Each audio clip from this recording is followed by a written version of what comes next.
नमस्कार, मैं हूं ज़ायरा। स्वागत है आपका हमारी इस खास पेशकश में। आज हम बात करेंगे टीम राहुल की वापसी की। 5 राज्यों के विधानसभा चुनाव में करारी हार के बाद कांग्रेस ने पंजाब और उत्तराखंड में नई टीम का ऐलान किया है। नई टीम में राहुल की छाप है। पंजाब में कांग्रेस ने यूथ कांग्रेस के पूर्व प्रेसिडेंट और 3 बार के विधायक अमरिंदर सिंह बराड़ पंजाब कांग्रेस की कमान उनको सौंपी गई है। इसके अलावा भारत भूषण आशु को कार्यकारी अध्यक्ष और प्रताप सिंह बाजवा को पंजाब कांग्रेस विधायक दल का नेता चुना गया है। विधायक दल का उपनेता राजकुमार चब्बेवाल को बनाया गया। राजा वंडिंग को और प्रताप सिंह को राहुल गांधी का करीबी माना जाता है। वहीं कांग्रेस उत्तराखंड संगठन में बड़ा फेरबदल कर रही है। पार्टी हाईकमान ने करण मेहरा को प्रदेश अध्यक्ष, यशपाल आर्य को नेता प्रतिपक्ष, भुवन चंद कापड़ी को उपनेता प्रतिपक्ष की जिम्मेदारी सौंपी। हाईकमान के इस फैसले पर पूर्व मुख्यमंत्री हरीश रावत और न ही पूर्व नेता प्रतिपक्ष प्रीतम सिंह का प्रभाव नजर आ रहा है।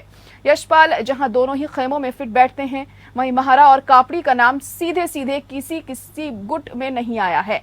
हालांकि प्रीतम सिंह समर्थकों को बड़ा झटका लगा है। माना जा रहा था कि हाईकमान प्रीतम को ही दोबारा नेता प्रतिपक्ष पद की जिम्मेदारी सौंपेंगे। नए तीनों नेता कुमाऊं से आते हैं। भुवन कापड़ी ने इस चुनाव में खटीमा सीट पर मुख्यमंत्री धामी को हराया था। कापड़ी उत्तराखंड में कांग्रेस के कार्यकारी अध्यक्ष, उत्तराखंड यूथ कांग्रेस के अध्यक्ष और प्रदेश कांग्रेस के जनरल सेक्रेटरी के पद पर रह चुके हैं। उधर पंजाब में नियुक्तियों के बाद नवजोत सिंह सिद्धू ने तीनों नेताओं को बधाई दी, लेकिन नई टीम में नवजोत सिंह सिद्धू को जगह न दिए जाने के उनके खेमे में नाराजगी नजर आ रही है। उनके समर्थकों ने खुलकर बयानबाजी शुरू कर दी। अमरगढ़ कांग्रेस के पूर्व विधायक और सिद्धू समर्थक सुरजीत सिंह धीमान ने कहा कि नए पीसीसी प्रमुख नौसिखिए हैं। उन्हें पीसीसी प्रमुख के रूप में नियुक्त करने का निर्णय पार्टी के लिए एक झटका साबित होगा। नए चीफ के पास समर्थन नहीं। धीमान ने कहा कि मौजूदा कांग्रेस अध्यक्ष सबसे भ्रष्ट हैं और उन्हें नियुक्त करने का फैसला गलत है। ये फैसला पंजाब के पक्ष में नहीं बल्कि पंजाब के खिलाफ है। कांग्रेस पार्टी लंबे समय तक इस सदमे से बाहर नहीं निकल पाएगी। उन्होंने दावा किया कि नए पीसीसी प्रमुख को नेता के रूप में स्वीकार नहीं किया जाएगा क्योंकि उनके पास समर्थन नहीं है। सिद्धू के मीडिया सलाहकार सुरेंद्र दल्ला ने कहा कि सिद्धू आंतरिक राजनीति के शिकार हो गए हैं और पार्टी आलाकमान उनकी क्षमता का इस्तेमाल करने में विफल रहा। अब सवाल है कि क्या अब टीम राहुल की जो वापसी हो रही है, क्या नए युवा चेहरों पर जो दाव लगाकर कांग्रेस खुद को मजबूत करने की कोशिश कर रही है, जो आंतरिक कलह को क्या वो दूर कर पाएगी? और सबसे बड़ा सवाल है कि क्या कांग्रेस बीजेपी और आप जैसी पार्टियों का मुकाबला पंजाब में कर पाएगी? और सवाल साथ ही ये भी है कि क्या दूसरे राज्यों में भी अब राहुल की टीम को ही तवज्जो मिलेगी? इसी की हम पड़ताल करेंगे। तो अब कांग्रेस में टीम राहुल की वापसी होती हुई दिखाई दे रही है। जैसे कि हम देख रहे हैं संगठन में किस तरीके से बदलाव की भी बातें सामने आ रही हैं और अब जो नए पदों पर नियुक्त किया गया है तमाम नेताओं को, तो उसमें कहीं ना कहीं टीम राहुल की झलक हमें देखने को मिल रही है। और इसी पर आज हम चर्चा भी करने वाले हैं। खास मेहमान हमारे साथ जुड़ चुके हैं। विजय कौशिक जी हमारे साथ कांग्रेस से जुड़ गए हैं। आलोक वत्स जी बीजेपी से बने हुए हमारे साथ। इसके अलावा संजीव कौशिक जी जुड़ गए हैं, पॉलिटिकल एनालिस्ट हैं।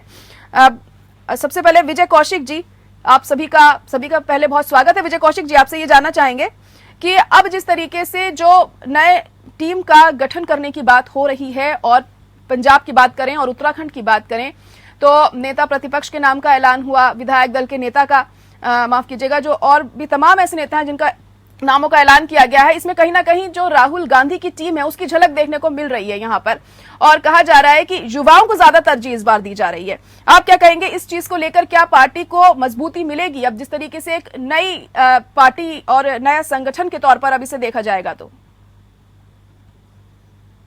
राहुल सोचते हैं हित में भी, पार्टी हित में है कि युवाओं को आगे लाया जाना चाहिए, क्योंकि आज नहीं तो कल युवा ही इस देश का भविष्य बनेंगे। उनकी ट्रेनिंग भी हो जाएगी, जमीनी स्तर पर वो काम करेंगे तो निश्चित तौर पर उसका फायदा पार्टी को मिलेगा। लेकिन पार्टी में फिलहाल जो सबसे बड़ी कमी महसूस की जा रही है वो अनुभवी लोगों के ज्ञान का उपयोग हमारी पार्टी में शायद कहीं नहीं हो पा रहा। कि जो हमारी पार्टी के पुराने नेता जनार्दन त्रिवेदी जी हैं, मोहन प्रकाश जी हैं और बहुत से ऐसे सीनियर लीडर हैं जिनके नेतृत्व में कांग्रेस कई बार सत्ता में आई है, तो उनके अनुभवों का भी लाभ हमें लेना होगा निश्चित तौर पर। और इसके साथ साथ हमें यह भी पहचान करनी होगी कि ये जो राहुल गांधी जी की टीम में युवा हैं, ये पार्टी के कितने वफादार हैं, इस पर भी हमें चिंतन करना पड़ेगा। क्या इनकी जो वफादारी है वो भविष्य में भी बनी रह पाएगी? क्योंकि अभी तक जो हमने देखा है उसमें जो राहुल गांधी जी की टीम के कई खास लोग थे, उन्होंने पार्टी को हर मौके पर धोखा दे दिया, जिसका खामियाजा पार्टी को भुगतना पड़ा है। चाहे हम अशोक तंवर की बात ले लें, वो ये कहते थे कि वो राहुल गांधी जी के मित्र हैं।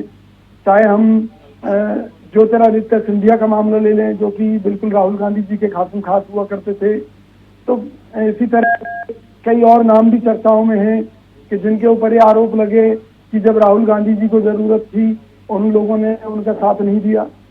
तो इन चीजों पर भी हमें नजर रखनी होगी। युवाओं को मौका दिया जाना बहुत अच्छा कदम है राहुल जी का, और वो तो हमेशा से चाहते थे कि राहुल गांधी जी की भी जितने भी युवा हैं उनको आगे बढ़ने का मौका मिलना चाहिए। जी बिल्कुल। अब युवा को जो मौका यहाँ पर दिया जा रहा है, आलोक वत्स जी, उससे आपको क्या लगता है? अब एक नई तरीके से हमें कांग्रेस काम करती हुई दिखाई देगी, तो आपको लग रहा है कि आपकी पार्टी को मुकाबला कर पाएगी, तगड़ी टक्कर दे पाएगी?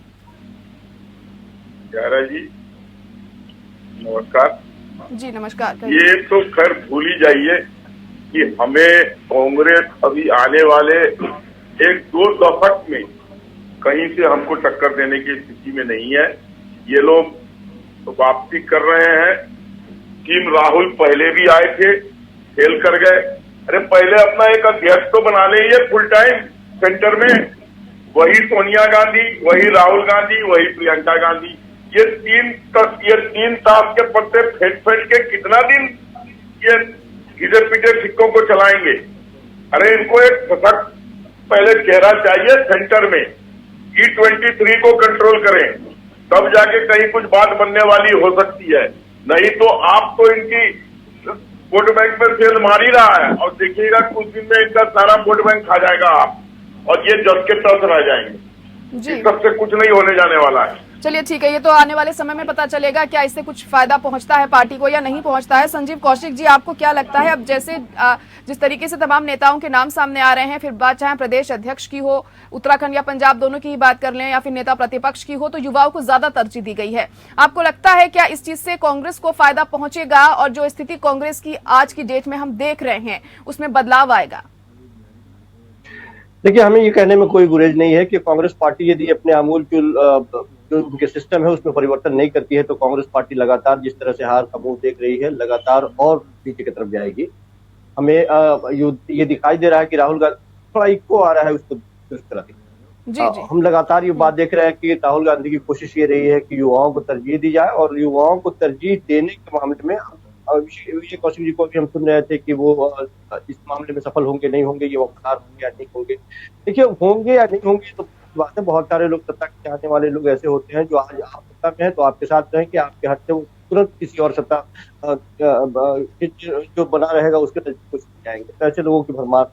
कांग्रेस पार्टी निश्चित तौर पर एक संक्रमण काल से गुजर रही है। कांग्रेस पार्टी में अपने अंदर एक आमूलचूल परिवर्तन करने की जरूरत है, और हम उसे और कुछ नहीं कि भारतीय जनता पार्टी से सबक लेने की जरूरत है। भारतीय जनता पार्टी ने देखे कि तुमको जो उनके पिलर हुआ करते थे, जो मजबूती के साथ आधार स्तंभ हुआ करते थे, कैसे पिछले 1-2 दशकों में उन सारे लोगों को धीरे धीरे साइड करके युवाओं की एक ऐसी फौज तैयार हुई है जो नई तरह की राजनीति दिखाई दे रही है और आगे बढ़ती हुई दिखाई। कांग्रेस पार्टी में भी जिस 23 की बात की जा रही है, या बताया जाता है उनकी नहीं सुनी जाती। आप हमें बताइए कि 2, 4, 5 सालों में इन 23 वाले लोगों में से कितने लोगों को दिखाई देखा आप सत्ता के लिए? लगातार राहुल गांधी अपने लगातार लुभा लेते रहे, और हर एक मुद्दे पर, हर प्रकार की विफलताओं पर हमने देखा, चाहे वो जीएसटी हो, नोटबंदी हो, बंदी हो, या फिर लॉकडाउन की स्थिति हो, हर एक मुद्दे पर सरकार को लगातार वो चले आए। उनकी कोशिश रही है। राजनीति नई तरह की हो रही है, नया बहुत जरूरत है। अब ये कितने वफादार होंगे, कितने मजबूती के साथ। एक चीज से मैं निश्चित तौर पर सहमत हूँ कि यदि आज के वक्त में आपको राजनीति करनी है तो आप पार्ट टाइम राजनीति नहीं करते। आप 5 साल का कोर्स 1 साल पूरा नहीं करते। आपको लगातार 24/7 भारतीय जनता पार्टी जगह रहती है, उस तरह की राजनीति आप नहीं होगी, और उस तरह से मजबूती के साथ आपको खड़ा रहना होगा। हमने देखा जी आगे की रणनीति क्या होती है? अब नाम तो नियुक्त कर दिए गए हैं, पद दे दिए गए हैं, लेकिन अब किस तरीके से काम किया जाता है ये सबसे महत्वपूर्ण यहाँ पे हो जाएगा। विजय कौशिक जी, अब भले युवा टीम बनाई जाने की कोशिश यहाँ पर की जा रही है, लेकिन जो सीनियर नेता हैं एक नाराजगी उनमें जाहिर तौर पर देखने को मिलेगी। और जैसे कि हम अभी देख भी रहे हैं, पंजाब में भी हम देख रहे हैं सिद्धू खेमे में नाराजगी है, तो वहीं उत्तराखंड में भी प्रीतम सिंह खेमे में नाराजगी बनी हुई है। क्या इसको लेकर भी कुछ काम किया जाएगा? क्योंकि अगर यही कुछ रहा तो फिर अंदरूनी कलह एक बार फिर सामने आएगी और इसी का तो आप लोग खामियाजा भुगतते रहे हैं हमेशा। देखिए, सिद्धू जी का मामला बिल्कुल उलट है और अन्य राज्यों की स्थिति में। यहाँ तो इन्होंने पद पर होते हुए ही पार्टी को नुकसान पहुंचाया, ऐसा कार्यकर्ताओं का मानना रहा है। कार्यकर्ताओं की भावनाओं को ध्यान में रखते हुए ही उनसे इस्तीफा लिया गया। अब उत्तराखंड का मामला है, वहाँ अलग है। वहाँ गणेश गोंदियाल जी को चुनाव से पहले कमान दी गई थी। गणेश गोंदियाल जी ने काफी अच्छा काम किया। अब उनको अचानक से हटाया जाना, वो पार्टी कार्यकर्ता सही नहीं मानते। उनको कार्यकर्ताओं का मानना है कि भी और समय दिया जाना चाहिए था। अब इसी तरीके से हरियाणा का है। हरियाणा में एक मांग उठ रही है कि जो युवा हैं, दीपेंद्र हुड्डा जी जो ज्यादा बेहतर काम कर रहे हैं, जिन्होंने यूपी के चुनाव में प्रियंका जी के लिए पूरा सहयोग किया, उनको हरियाणा कांग्रेस की कमान दी जानी चाहिए। कुमारी शैलजा जी अनुभवी हैं, लेकिन उनको केंद्र की राजनीति में रखा जाना चाहिए, ऐसा हरियाणा के कार्यकर्ता मान रहे हैं। तो मेरा ये मानना है और पार्टी के भी बहुत से नेताओं का मानना है कि कार्यकर्ताओं की राय लेकर तुरंत डिसीजन होने चाहिए। अगर सिद्धू खेमा गलत है और उसकी बातों से पार्टी को नुकसान हो रहा है तो ऐसे खेमे को बाहर निकाल कर फेंक देना चाहिए। भाई, शरीर का कोई हिस्सा सड़ रहा है और वो ठीक नहीं हो सकता तो उसको काट कर फेंक देना चाहिए। इसमें क्या बात है? पार्टी के अंदर ऐसे फैसले पहले भी लिए जाते रहे। इंदिरा गांधी जी के समय में भी लिए गए, राजीव जी के समय में भी लिए गए। आज उसी तरह के फैसलों की जो उम्मीद है हम राहुल गांधी जी से कर रहे हैं। जी बिल्कुल, चलिए ठीक है, हम उम्मीद करते हैं कुछ बेहतर हो आपकी पार्टी के लिए आने वाले दिनों में। और जिस तरीके से भारतीय जनता पार्टी ने मजबूती के साथ अपने आप को साबित किया है, आपकी पार्टी तगड़ा मुकाबला उन्हें दे, ऐसी उम्मीद की जा सकती है, जैसी कोशिश लगातार की जा रही है पार्टी की तरफ से। आलोक वत्स जी, आप ही के पास आना चाहूंगी, क्योंकि हम बीजेपी में भी हमेशा से देखते आए हैं, खासतौर से 2014 के बाद से ये चीज देखते आए हैं कि युवाओं को आप लोग तरजीह देते रहे हैं और चीज का आपको फायदा भी काफी मिला है। और कहीं ना कहीं अब कांग्रेस भी अब उसी राह पर चल रही है। कहीं ऐसा ना हो कि आप ही का दाव आप ही के ऊपर भारी पड़ जाए। मतलब आप लोगों से देखते हुए अगर वो भी इस दिशा में चलेगी तो आपको तगड़ा मुकाबला देगी आने वाले दिनों में, क्या लगता है? शायरा जी, कहाँ मुकाबला कर दिया आपने? वर्ल्ड का सबसे बड़ा पार्टी, वर्ल्ड के सबसे छोटे पार्टी से आप कह रही है कि वो जाके हमको पटखनी दे देगी। मेरी बात, वर्ल्ड का ओल्डेस्ट पार्टी हो सकती है कांग्रेस पार्टी, लेकिन हमारे मुकाबले जो कार्यकर्ता की फौज हमने गढ़ी है, बनाया है, शिल्पीकारी किया है, तो उनको हमने तरजीह दी है, उनको हमने आगे बढ़ाया है। बता दे मेरे कांग्रेस के दोस्त जेपी नड्डा जी के पिताजी का नाम और कहाँ के रहने वाले हैं। अरे हमारे यहाँ तो जो व्यवस्था है वो डिसिप्लिन व्यवस्था है। पहले ये डिसिप्लिन व्यवस्था, पहले ये राजबंदी सोच से बाहर निकले। मतलब आपको अपनी पार्टी के अध्यक्ष के पिताजी का नाम नहीं मालूम और आप कांग्रेस में मालूम? मैं तो हैरान। आप मेरी बात को अन्यथा ले गए। के ऊपर कोई शक है क्या? आप मेरी बात को अन्यथा ले गए। मैं जिस बात की तरफ इंगित कर रहा था उसको पकड़िए कि हमारे यहाँ पुश्तैनी व्यवस्था नहीं है। हमारे यहाँ पुश्तैनी व्यवस्था नहीं है, राजवंशी व्यवस्था नहीं है। राजनाथ सिंह और उनका बेटा है, ये पुश्तैनी व्यवस्था नहीं मानते क्या आप? झाक के 3 पास, एक राजनाथ सिंह है उनका बेटा, एक राजनाथ। अरे भैया, ये तो 4 वर्ष की कहानी है। आपके यहाँ 60 वर्ष का इतिहास है। ये तो सही, हमें क्या मालूम? जैसा कि बिहारी वाजपेयी जी ने कहा था, शादीशुदा नहीं हूँ लेकिन कुंवारा भी नहीं हूँ। तो इन सब बातों के अर्थ तो आप ज्यादा बेहतर जानते होंगे। आप क्या मतलब निकालना चाहते हैं कि अटल जी शादीशुदा नहीं थे, कुंवारा नहीं थे, तो क्या उनके मतलब कोई इलीगल औलाद? नहीं, उनका ये कहना था कि भी ब्रह्मचारी नहीं हूँ मैं। हो सकता ना हो तो क्या हो गया उसको? तो मैं यही तो कह रहा हूँ, हमें क्या मालूम कि भी मोदी जी ने अडानी अंबानी को गोद ले लिया हो या अडानी अंबानी उनकी औलाद हो, इसलिए उनको सारा माल सप्लाई किए जा रहे हैं देश का, कौन सा माल देश के सप्लाई हो सारे गया है? संसाधनों को बेचे जा रहे हैं। कौन सा माल सप्लाई हो गया अडानी अंबानी को? अगर हो अडानी गया और है, अंबानी ने ऐसा कौन सा धंधा किया कि जो दुनिया के सबसे अमीर पर्सन हो गए? जरा बता दीजिए और जी मुझे। आप उस बात को साबित क्यों नहीं कर देते कि अडानी मैं अंबानी साबित को कर चला देता गया? हूँ। चलिए ठीक है विजय जी, आलोक जी मुद्दे से भटक रहे हैं। हम बात यहाँ पर कर रहे हैं कि कांग्रेस को क्या मुझे मजबूती मुद्दे पर मिलेगी, बोलने युवाओं को दीजिए तरजीह दी इन्होंने। जा रही है। आप मुझे मुद्दे पर बोलने दीजिए ठीक है, पहले। क्या बोल रहे हैं आप मुद्दे पर? आप लोग आपने आपस जो में प्रश्न बहस कर रहे हैं ना। पूछा- देखिए हम मुद्दे पर हम कांग्रेस की बात कर रहे हैं ना फिलहाल, कि कांग्रेस की क्या मैं तो स्थिति है। कांग्रेस की बात कर रहा था, ये तो बीच में खुद ही टपक लिए। चलिए मैं अच्छा थोड़ी बोलिए, देर अपनी को बात कहने- रखिए। चलिए अपनी मैंने ये बोलिए। कहा कि कांग्रेस मुक्त भारत का हमने एक सपना लोगों को दिखाया था। वो लगभग कांग्रेस मुक्त भारत हम कर चुके हैं। अब अगर ये समय रहते नहीं संभले तो हमारे काम को मुझे आप वाले गडकरी पूरा नहीं कर देंगे। कहते। विजय जी उन्हें बोल लेने कांग्रेस दीजिए, फिर की आपको मौका जरूरत है। मिलेगा, आपकी भी जो बारी इनका आएगी, उन्हें बोल लेने जो दीजिए। इनका बचा खुचा कुनवा है उसको आप हड़प लेगा, फिर ये मिट्टी में मिला दिए जाएंगे। फिर लोग कहेंगे कि एक कांग्रेस नाम की पार्टी हुआ करती थी जिसने 70 बरस एक ही परिवार को जेल के और अपने आप को बर्बाद कर लिया। चलिए ठीक है हमको विजय जी, चाहते हैं कि- अपनी बात हमको रख सकते हैं, चाहते समय की भी कि कमी है आए मेरे हमारे पास। चक्कर में। ठीक है हमको चाहते हैं हमारे चक्कर में खड़ा हो। ठीक है, लोग जवाब सुन बोलेंगे लीजिए ये आलोक स्वस्थ होगा। जी। ठीक है आलोक जी, जवाब सुन लीजिए, कहिए विजय मैं जी। ये कहना चाहता हूँ, भाजपा के अंदर जो डिक्टेटरशिप चल रही है उसमें इनके नेता भी इनसे परेशान हैं। यही कारण है कि गडकरी जी भी चाहते हैं कि विपक्ष के तौर पर कांग्रेस मजबूत होनी चाहिए, क्योंकि आज भाजपाइयों को भी लगने लगा है क्योंकि आज भाजपाइयों को भी लगने लगा है कि मोदी जी डिक्टेटरशिप कर रहे हैं और इनके यहाँ भी परिवारवाद चल निकला है इनके नेताओं का, जिनमें नेता पुत्रों को टिकटें बांटी गई, चाहे वो उत्तर प्रदेश का मामला हो, चाहे हरियाणा का मामला हो, चाहे पंजाब का मामला हो। ये लोग आज अडानी अंबानी को इतना अमीर बना दिए हैं कि गरीब आदमी भुखमरी का शिकार हो रहा है। जो 2 करोड़ रोजगार हर साल देने की बात कही उसमें जीरो, जो इन्होंने महंगाई घटाने की बात कही उसमें जीरो।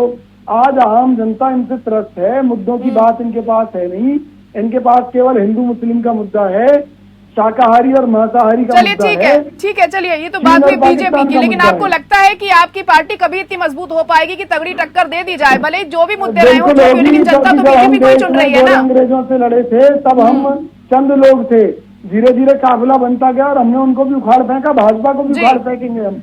चलिए ठीक है, संजीव जी आप क्या कहेंगे? ठीक है, सपने देखने में कोई गुरेज नहीं है। नहीं, भाजपा ने भी गुंगारी लाल के सपने चलिए आलोक जी, अभी समय की कमी है मेरे पास, विजय जी समय की कमी है। संजीव जी एक आखिरी कमेंट आपसे जानना चाहूंगी, आपको क्या लगता है अब जिस तरीके से नई तौर पर अब पार्टी को मजबूती देने की कोशिश की जा रही है राहुल गांधी की तरफ से, युवाओं को तरजीह दी जा रही है, कितना फायदेमंद साबित रहेगा पार्टी के लिए? क्या काम आएगा, उनके मुकाबला कर पाएंगे बीजेपी का आने वाले दिनों में? देखिए जा रहा, कांग्रेस पार्टी लगातार अपने आप में परिवर्तन ला रही है और मजबूती की तरफ वो कदम बढ़ा रही है। जो चीजें उसे सुधार करनी थी वो सुधार करती हुई दिखाई भी दे रही है।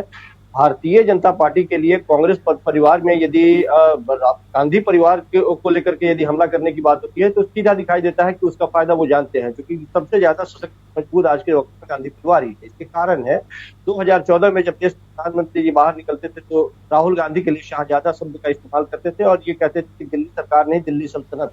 लेकिन 2019 तक आते आते CSDS की रिपोर्ट बताती है कि 11% ऐसे ही पारिवारिक पृष्ठभूमि से आए हुए लोग भारतीय जनता पार्टी में भी हैं और बड़े पदों पर।